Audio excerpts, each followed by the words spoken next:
하이제킹. 이제 그거에 대한 이야기를 해볼까 하는데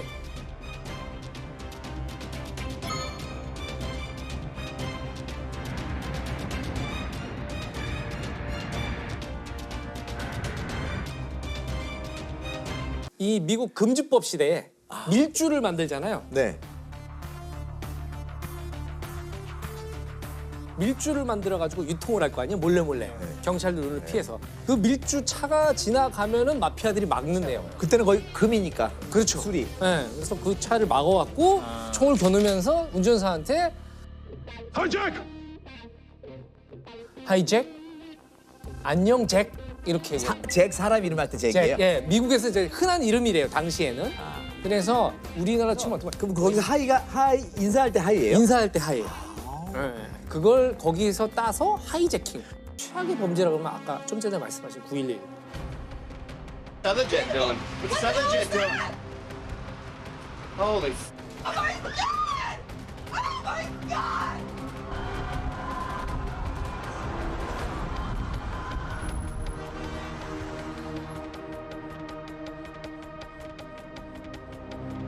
네 대의 비행기가 무섭더라고요. 거의 동시다발적으로 공중에서 이제 미국 영공에서 납치가 되는데, 근데 첫 번째 납치된 비행기가 그 세계무역센터 북측 타워를 타격을 하죠. It was 8:46 in the morning. That's when this stopped even resembling a normal day.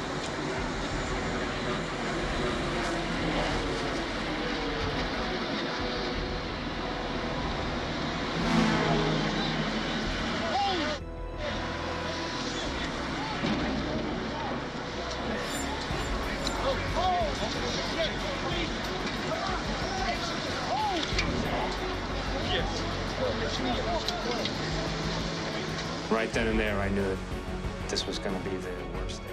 북측 타워를 타격을 해서 사람들이 놀라고 있고 이게 도대체 무슨 일이지 하고 있을 때 다시 남측 타워로 두 번째 비행기가 이제 충돌을 해서 이제 무너지게 되는데,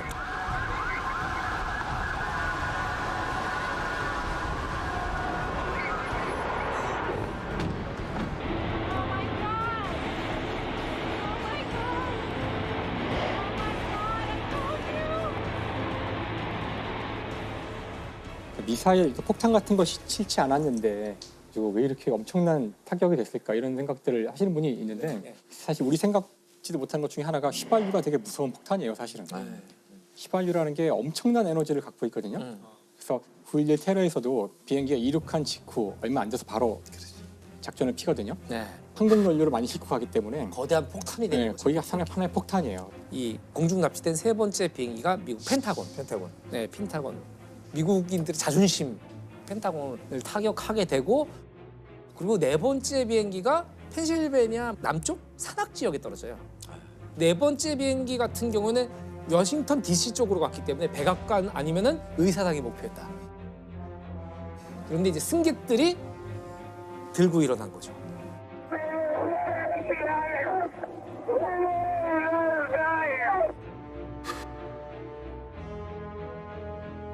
그러면서 이제 기수가 다시 꺾이면서 펜실베니아 쪽에 이제 추락. 이 네 번째 비행기 유일하게 테러범들이 조종실을 장악하지 못한.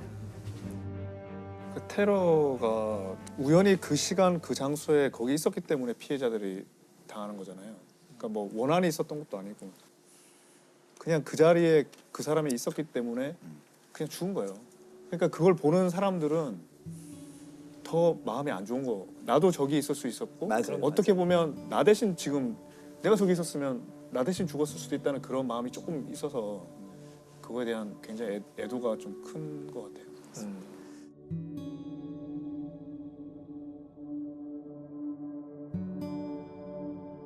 그리고 우리가 하이제킹은 대부분 외국의 일들이라고 생각하는데 한국도 하이제킹 사건들이 있었거든요. 하이제킹 사건이 69년도에 강릉에서 김포로 가던 비행기에 강릉김포? 예.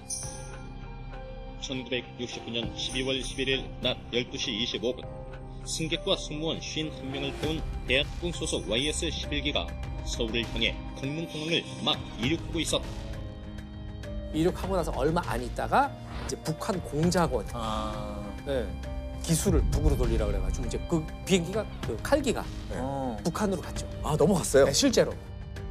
35분 후 서울발 비행기는 엉뚱하게도 휴전선을 넘어 원산 선덕 비행장에 착륙했다. 와, 네. 그런 일이 있었어. 네, 실제로 내려서 그 중에 이제 그 기장과 부기장 그리고 승무원 2분 그리고 나머지 승객 7분은 아직까지도 못 들어갔어요.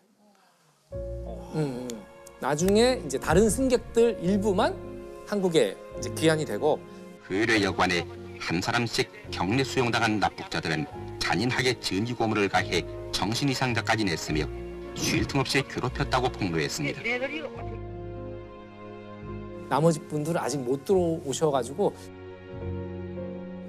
그 아무 죄도 없는 분들 그렇죠. 네. 지금 생사 여부는 잘 모를 텐데. 알 수가 없죠. 네.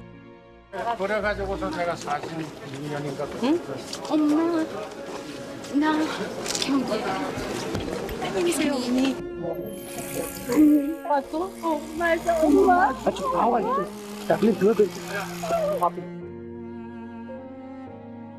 69년도에 이 하이제킹 사건이 벌어지고 나서 보안 승무원 제도를 도입을 했어요. 그게 뭐냐? 경찰관을 승무원복을 입히는 거예요. 무장한 경찰관. 네, 네. 실제로 보안 승무원이 하이제킹을 막은 적이 있어요. 한국에서도. 네. 이게 이제 요 69년도 사건 이후에 한 13개월이 지나서 71년도 1월에 속초에서 김포로 가는 칼기에서 이제 벌어진 사건인데 당시에 기장님의 회고한 내용을 봤더니 이륙한 지 한 20분 만에 1만 피트 상공에서 갑자기 커다란 폭음 소리가 들렸다. 바로 뒤에서. 네네. 조종실 문이 폭탄으로 부서지고 저 정도 되는 구멍이 난 거예요. 와. 그러니까 난리가 났을 거 아니에요. 막그 이산화탄소 떨어지고 막. 네, 난리가 나가지고 막 이렇게 하는데 기장이 깜짝 놀라가지고 조종사분들 뒤를 돌아봤더니 납치범이 한 손에 폭탄을 들고 북으로 기술 돌려라. 사실 북한 공작원도 아니었어요. 나중에 조사를 해보니까. 아, 월북하려는 사람인가요? 네, 그렇죠. 그렇게 봐야 될 것 같아요. 범인 김상태 집에서는 폭약과 항공기 납치에 관한 기사철이 나왔는데 이때 잽싸게 기장님이 항공기가 납치됐다. 이걸 빨리 소식을 이제 보냈는데 이때도 그랬는지는 정확하지 않지만 이 코드 번호가 있대요. 암호 코드 7500이 우리의 비행기가 납치됐다. 지금 현재 7500 이 전투기 2대가 우리나라 비행장 군 비행장에서 떠서 납북되고 있는 칼기를 에워싸죠. 네. 우리나라에서 이런 일이 있어. 넘어갔네요. 거의 뭐 준전시 상황이네요. 그렇죠, 그쯤 되면. 그렇죠. 이 납치범이 물어본 거예요. 기장한테 저 밖에 비행기 뭐냐? 저거 뭐냐? 저거 전투기 아니냐? 그 기장님이 이제 기지를 발휘해가지고 북한 영공에 왔기 때문에 미국이가 온 거다. 또 이때 승무원 한 분이 기지를 발휘해가지고 기내 방송을 어떻게 하냐면 승객들한테 지금 우리는 납치돼서 북한 영공에 진입했습니다. 갖고 있는 신분증을 모두 찢어주세요. 이런 방송을 해요. 네. 그래가지고 이제 승객들이 막 난리가 울부짖으면서 신분증을 꺼내고 막 난리를 쳤으니까 납치범은 믿은 거죠. 확실히 북한 땅으로 비행기가 들어왔구나. 납치범이 다시 한번 창밖으로 이 비행기를 확인하려고 했을 거 아니에요. 네. 확인하는 순간에 보안요원이 차고 있던 권총으로 머리를 향해서 사살합니다. 그래서 즉사하죠. 현장 즉사하는데 이제 문제가 여기서 끝난 게 아니에요. 납치범이 들고 있던 폭탄이 밑으로 떨어지면서 뇌관이 터진 거예요. 네, 뇌관이 터진 거죠.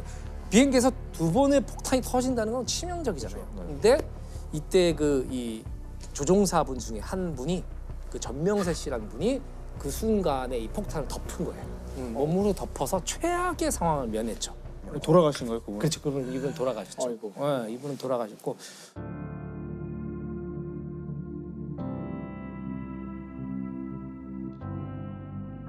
그러니까 사실은 어찌 보면 우리는 지금 잘 모르고 있지만은 우리한테는 진짜 절체절명의 순간들이 있었고